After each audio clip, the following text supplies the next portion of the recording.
Yang sudah nonton dan subscribe, terima kasih.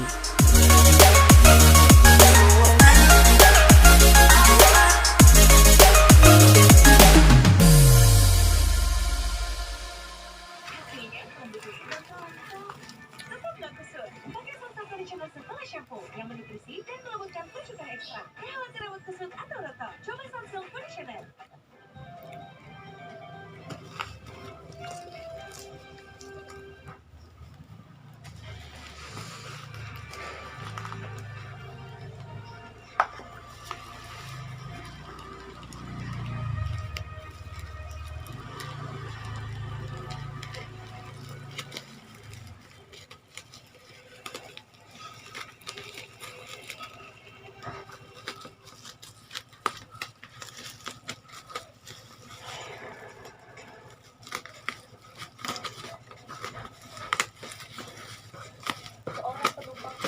Pelita Air tujuan Jakarta Surabaya sedang hamil mendadak melahirkan seorang bayi di dalam pesawat. Proses persalinan normal tersebut berlangsung di kursi belakang saat pesawat akan mendarat di Bandara Juanda Surabaya. Kisah di balik persalinan darurat tersebut berlangsung dramatis. Awalnya setelah mengetahui ada salah satu penumpangnya yang akan melahirkan, awak kabin Pelita Air mengumumkan pada para penumpangnya keadaan darurat dan meminta bantuan kalau ada di antara mereka yang berlatar belakang profesi medis untuk membantu persalinan. Tampaknya dalam penerbangan Pelita Air IP208 tersebut tidak ada penumpang yang berprofesi di bidang medis. Berikutnya, tanpa berpikir panjang, salah seorang penumpang lain yang berprofesi sebagai make-up artist dan dibantu dengan sejumlah pramugari langsung turun tangan menangani persalinan darurat di pesawat. Beruntung, ibu dan bayinya lahir dengan selamat.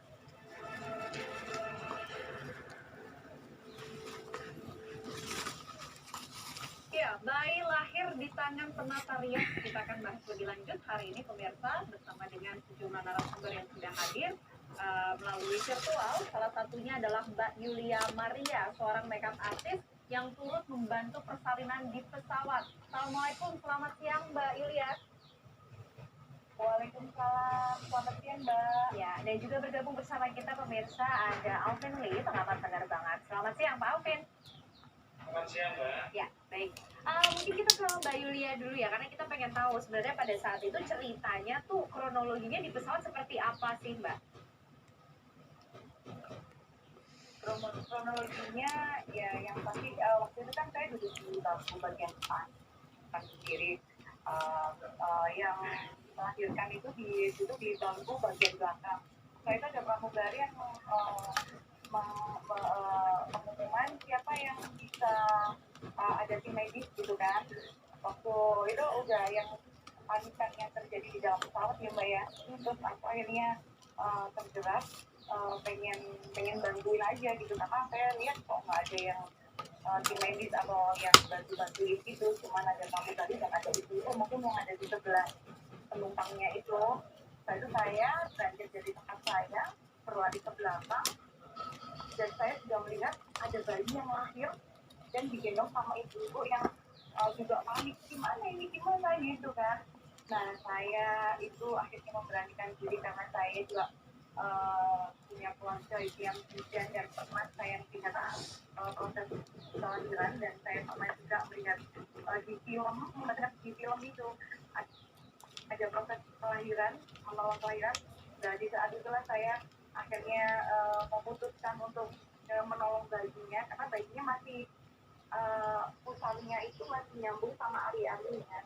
Jadi dengan saya berpikir, saya harus potong dulu ini ari-arinya dengan peralatan yang ada di HP-nya itu kebetulan lengkap ya, di senjatanya ada gunting yang masih steril gitu. Terus saya minta tali, karena tidak ada tali akhirnya saya pakai selotip untuk menali tali pusarnya, karena saya akan memotong tali pusarnya itu Mbak. Oke, jadi alhamdulillah saya potong, bayinya saya bersihin, saya kasih selimut, alhamdulillah bayinya selamat dan Mbak Yulia, karena gini ya, Mbak Yulia ini kan bukan tenaga medis ya, terus juga memang di pesawat nampaknya nggak ada tenaga medis yang memang sempat dicari oleh para pramugari dan juga pramugara di dalam pesawat. Apa sih yang membuat Mbak Yulia ini tergerak untuk kemudian ikut membantu? Padahal sebelumnya ini tidak punya kemampuan tenaga medis, Mbak.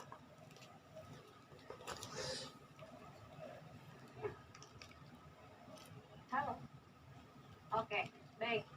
Sepertinya ada sedikit gangguan komunikasi dengan Mbak Yulia. Kita akan perbaiki hubungan komunikasi terlebih dulu dan kita mau ke Pak Alvin. Pak Alvin, dengan peristiwa ini Pak Alvin, setidaknya apa kemudian yang harus menjadi catatan penting dalam penerbangan begitu Pak? Ketika menemukan kondisi-kondisi yang semacam ini butuh penanganan darurat. Ya, baik. Kalau awal kabin itu semuanya sudah dibekali dengan pelatihan untuk menangani kondisi-kondisi darurat termasuk darurat medis, Ya. dan di dalam pesawat selalu disediakan perlengkapan bantuan medis darurat ya, yang basic-basic itu ada semua termasuk oksigen, tadi ada putih dan sebagainya. Namun untuk penumpang hamil ini ada peraturannya dan ini berlaku tidak hanya di Indonesia. Perempuan hamil ini masuk kategori penumpang berkebutuhan khusus sehingga ada pelayanan-pelayanan yang khusus bagi perempuan hamil. Tapi juga ada persyaratannya.